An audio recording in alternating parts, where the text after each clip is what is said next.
Welcome to Real Estate Coaching Radio, starring award-winning real estate coaches and #1 international best-selling authors, Tim and Julie Harris. Real Estate Coaching Radio is the nation's #1 daily radio show for realtors who demand authentic, real-time coaching. Get ready for fluff-free, unfiltered, full-strength honesty about what's truly working to get you into action, helping others, and making money now in today's real estate market. Now to our hosts, Tim and Julie Harris. Welcome back. We have a fantastic show for all of you today. Julie, are you live? I think you are, aren't you? No, you might not be. You know what, Julie, I think you need to call back in.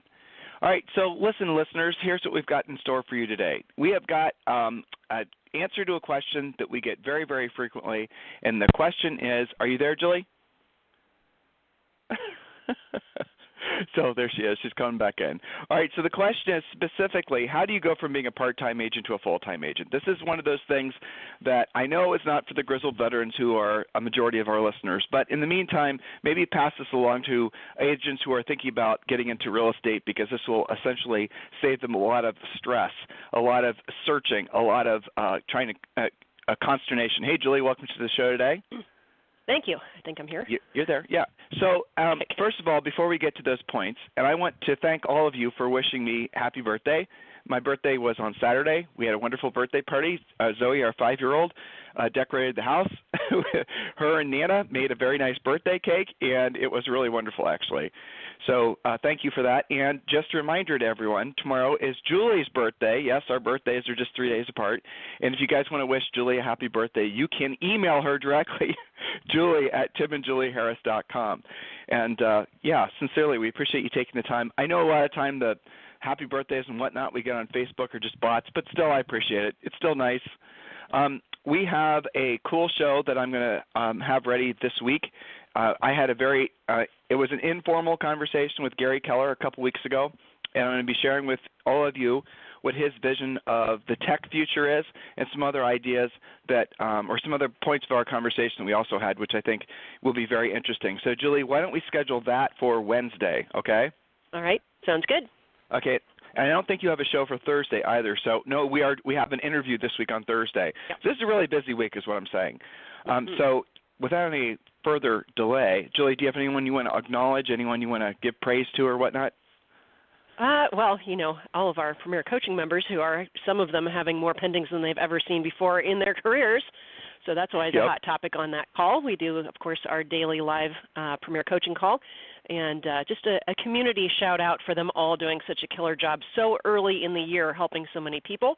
And, of course, as head coach, my job is to make sure that this is not just a fluke, not just a once, first quarter, really great quarter, but that we keep them all, in momentum going forward, which is always the danger when you've got so many pendings to take after. So we're doing a lot of discussion about maintaining your magic number of listings and doing what we have to do to keep them there. So that's my community shout-out. And so Julie just mentioned magic number of listings. For those of you who might be listening to us for the first time, make sure you grab the real estate treasure map. It is your fill-in-the-blank business plan. And to get that, all you have to do is text the word Harris, Harris, to 31996. Text the word Harris, Harris, to 31996. We also give you the other book, which Julie and I we read. Sometimes we listen to this book every year. The original Think and Grow Rich, there's a public domain version. I won't explain what public domain is, but it was written in the 30s by Napoleon Hill. It's a fantastic book. It really is.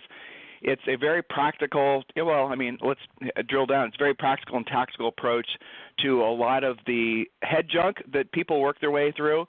Julie and I probably listened to, I don't think I've ever, actually, now that I say it, I think I maybe have read it once when I was in high school, but I bet you I've listened to that thing 10 times, I bet.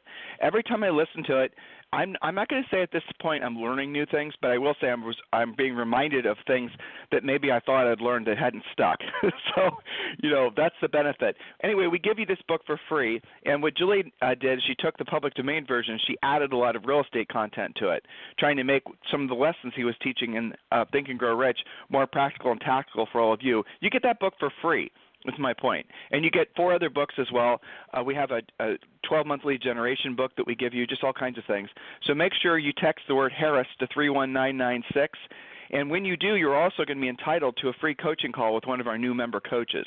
So you're going to be able to talk to somebody who's actually going to help you put in place your lead generation plan for 2019 and then into 2020. So text the word Harris to 31996.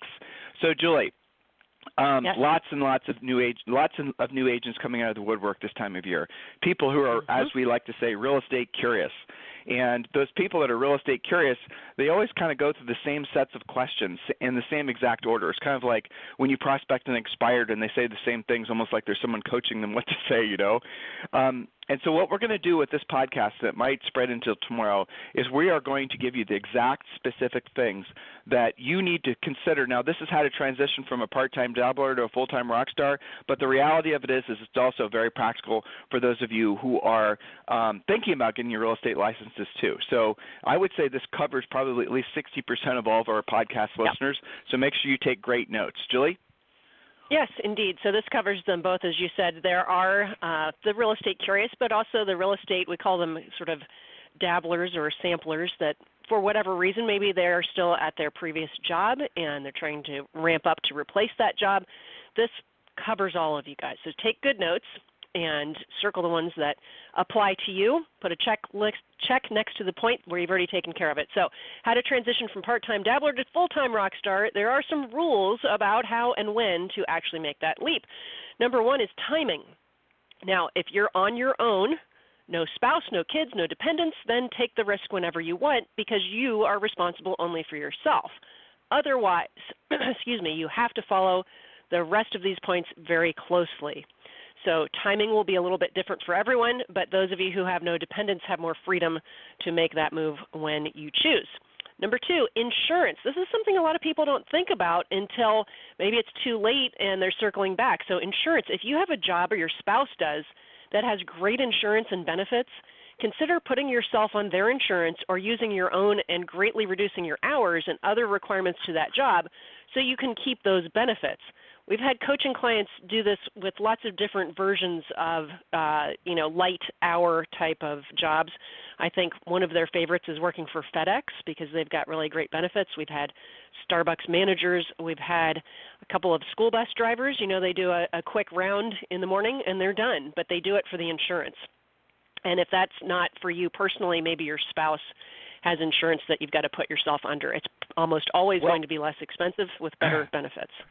Go ahead. Right. I mean, I don't know why you're talking about school bus drivers. I mean, someone can't just decide to be a school bus driver, I assume, and try to sell real estate. That was a weird example, sister. What are you thinking? No, this is from our actual coaching clients that have picked up little driving jobs that have good insurance just for the insurance, where they're looking for something that has minimum commitment is all I'm saying. But that's okay. Yeah, I understand. But what your point is you're saying, and it's important that Julie, this is what we always tell everyone. Yeah, don't trash your insurance, and and the other thing she's going to start talking about. Remember, guys, we're practical and tactical here. We're not going to try to blow sunshine up, unicorn's butt, right? So the reality of it is that a lot of you get too much of a head of steam and you just burn bridges with your safety and security items in your lives. And as Julie said when she started, you can take obviously a ton of risk if you're just by yourself, or if you're just maybe you and your partner or whatever. But as soon as you start adding kids and more, human liabilities, or I suppose any kind of liability that needs fed, you're going to have to take those things in consideration. So if you're thinking about getting into real estate, going from a part-time dabbler to full-time, or just getting into real estate, period, and you've got a family, you've got financial obligations, then you need to take those financial responsibilities seriously and put those before your own ego's desire to not work for anybody anymore. Because here's the reality of it. Everybody gets into real estate, or really starts a business for that matter, for three dominant reasons. One, because they don't want a boss. Two, because they don't want to be told what to do and when to do it. And three, because they think they can make limitless money. Well, here's what happens in real estate. You're going to get your real estate license. You're going to discover you don't have a boss. You are your own boss. Yay, you accomplished that goal. It took you 2 seconds. The next one is you're not going to have anybody telling you what to do and when to do it. In other words, you can screw around all day on Facebook and Instagram and learning how to make videos and working on your logo and your website. You can basically toil your days away, and nobody's going to say a damn thing to you. Nobody will. Your spouse won't. Your broker won't. Your office manager won't. You could go months without earning a dime and convince yourself that you're working on your business. I'm learning. I'm putting my plan in place. I'm creating my systems. All these lies you say to yourself. These are all the things that the industry has normalized as far as complacency and procrastination and all these other types of things. And, yeah, you can get away with it. Matter of fact, not only can you get away for with a little it, while. but in a lot of cases, if that's right, depends on what your financial runway is like or if you have somebody else that's supporting you. But not only can you get away with it, but our industry actually condones it. There's going to be some new Yahoo that comes to town and wants to sell you some sort of secret magic button, secret handshake, going to do everything for you widget or some fancy new CRM, or you know what I'm talking about, listeners. And the broker's going to encourage you to go, yeah, you should go.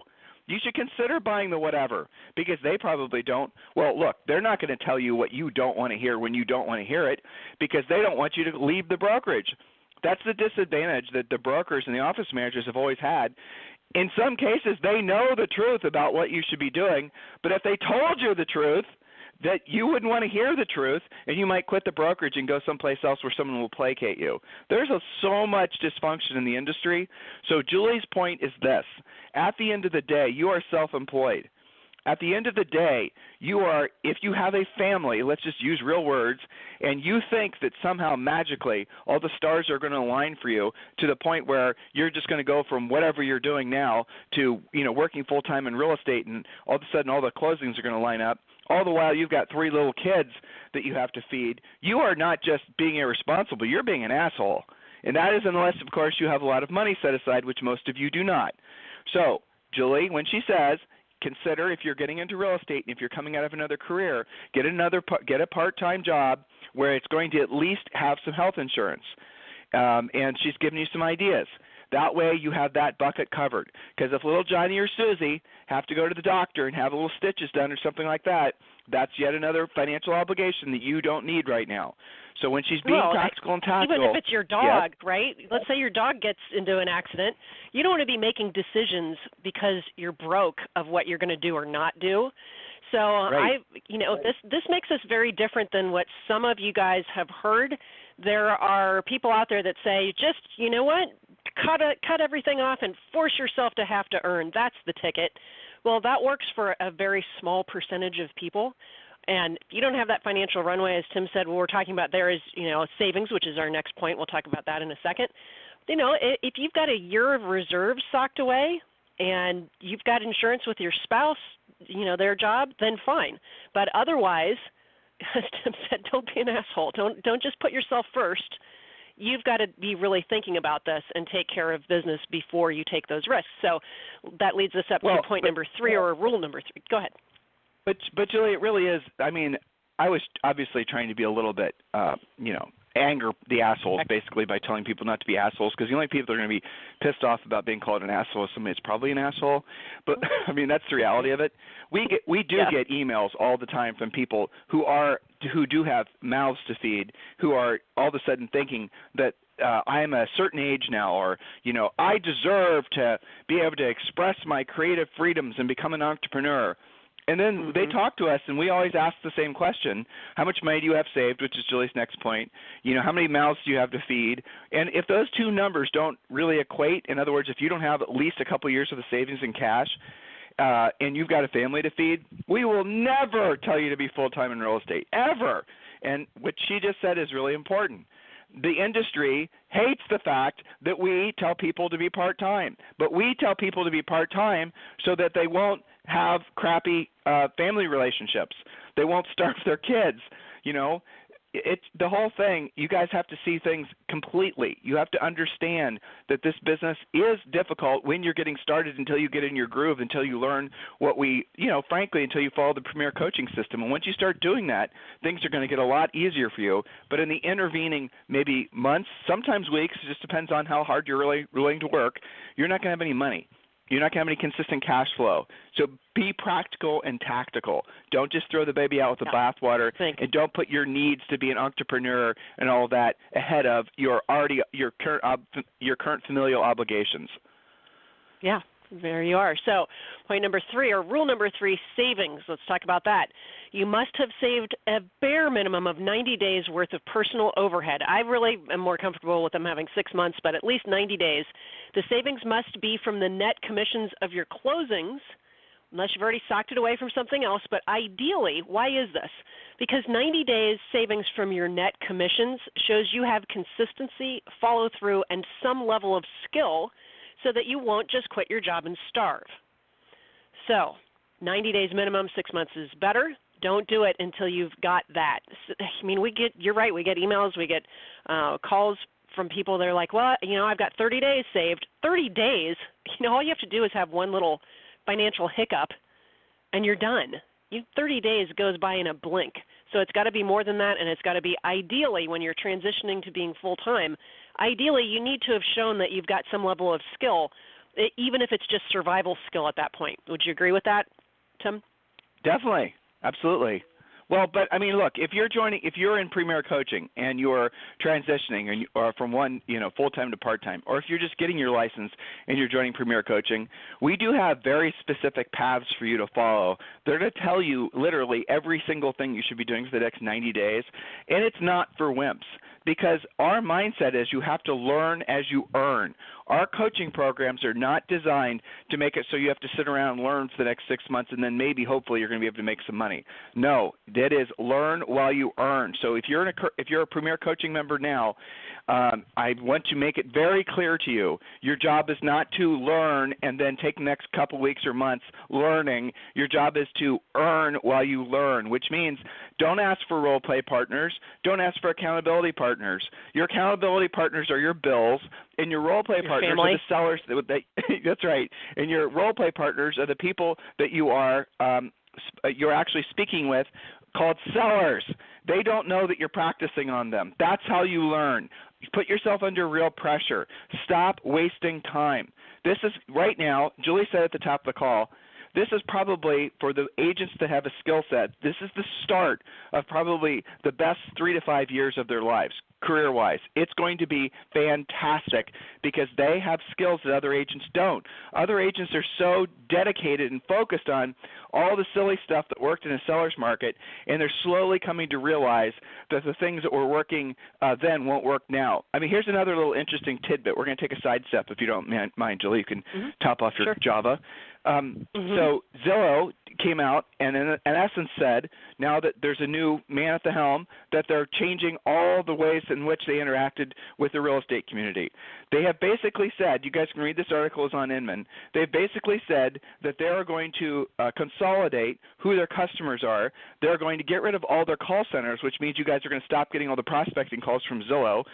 They're going to actually focus their leads on brokerages, a handful of brokerages in the country, and the way that they're going to be doing it is they're going to generate the lead. They're going to pre-qualify and convert the lead. They're going to put the lead with their mortgage company. Then they're going to send the lead to these partners that they have, and the partners are going to not only pay a fee for the honor of being the chosen one, but they're also going to pay a referral fee. No one knows the exact numbers yet, but it appears that there are brokers out there that are willing to take these types of leads for only net to them 25 to 30%.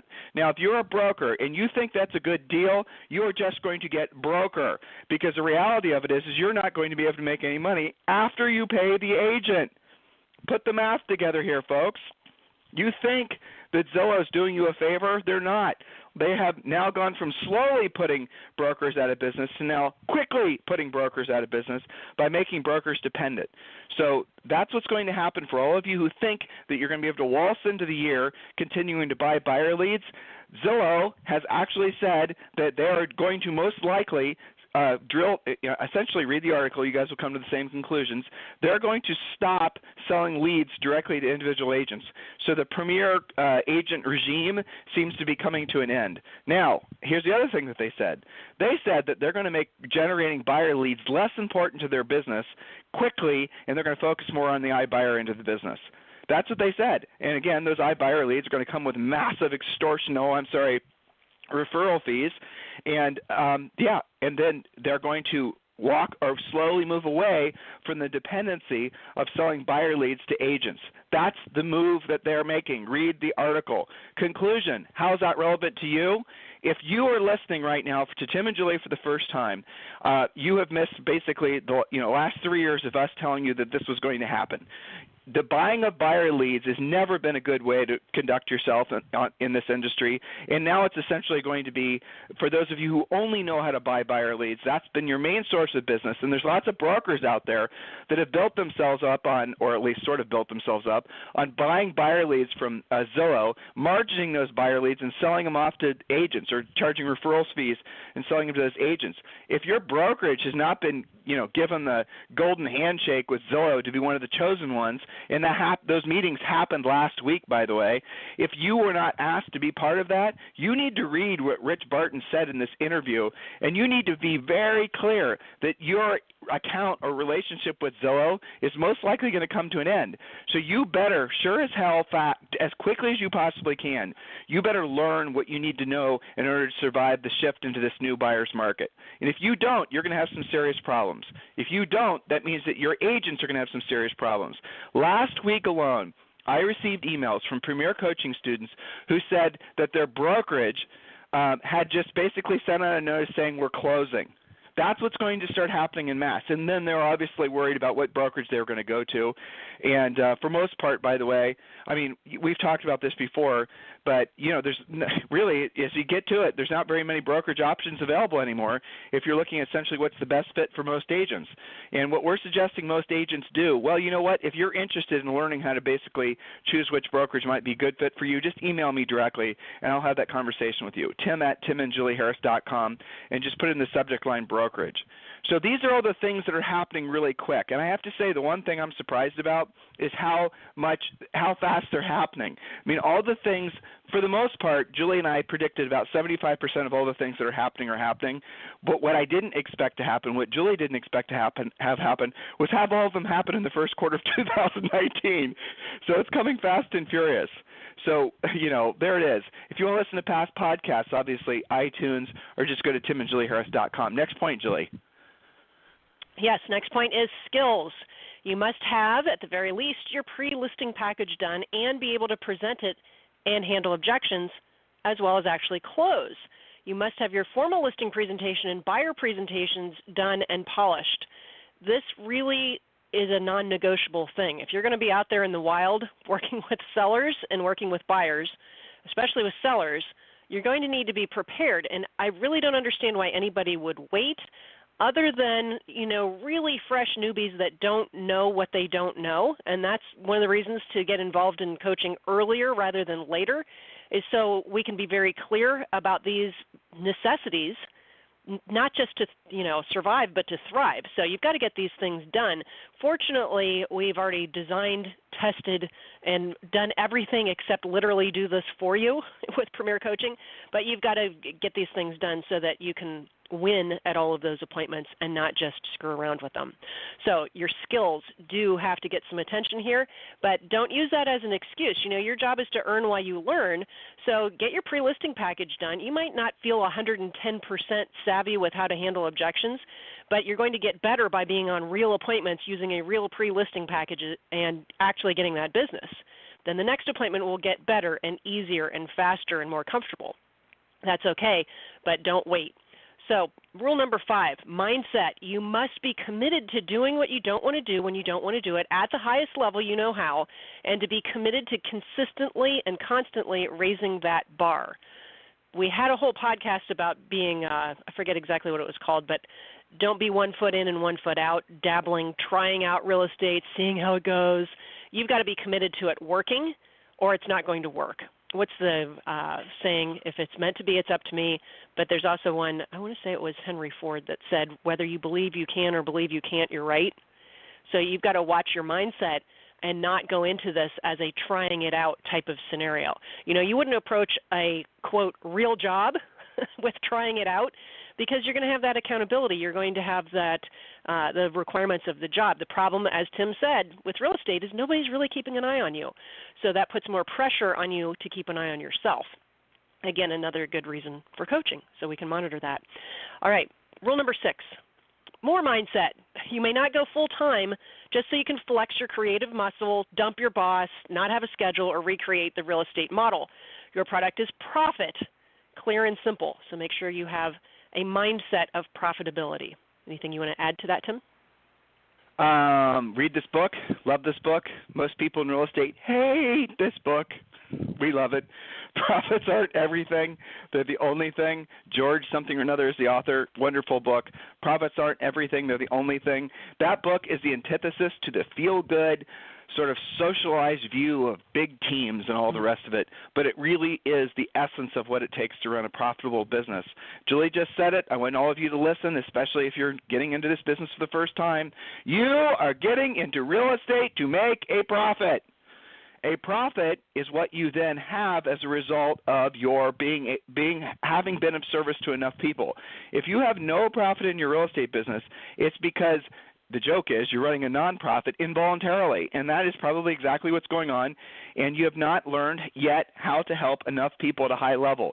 There's a direct correlation between the life experiences that you have on this planet, the cars you have, the clothes you have, the food you eat, the places you travel, the people you know. There's a direct correlation between those experiences that you have and the number of people that you have helped. That's it. That's your relationship. That's the correlation. If you want to be jealous of somebody who has more money than you, you are a fool. Because the simple fact is that they have more money than you, they have more of what you want, because they don't struggle with the idea that they have to be of service to other people. Now, can they verbalize it like I just did? Probably not. But that is the essence of it. They have really taken the time to become the best at whatever it is that they do, or in the process of doing that, and that results in them attracting more people to them to do business with them. Guys, it's not any more complicated than that. Rich, money, all those types of things, success, those are the byproducts of having helped other people. So if you are not experiencing those things in abundance, it's because you're not helping enough other people. Why is it that you're not helping enough other people? Here's why. Because you haven't got enough things to offer to folks that they would want to do business with you. That's why. It's like a store with one item. You know, you walk past a store, a grocery store, and they just have canned peas on the do they even sell canned peas? I don't know.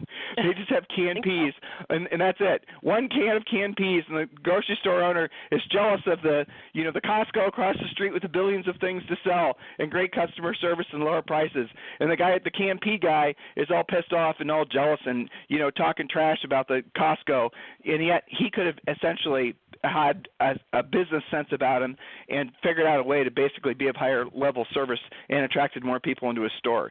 So you're going to have to learn how to help people in all markets, not just the seller's market. You're going to have to learn how to have conversations that maybe make you uncomfortable but are part of what it takes for you to be successful. I mean, that really is the bottom line. So Julie has to get to Premier Coaching, and it is a proven fact. It's a proven fact. Major universities have done these studies.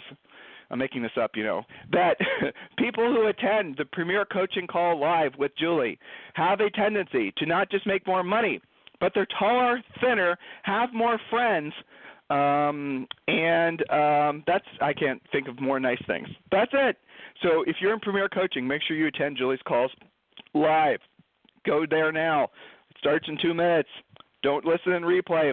Attend the call live. Ask Julie questions. Email Julie questions afterwards. She always spoils everyone in Premier Coaching.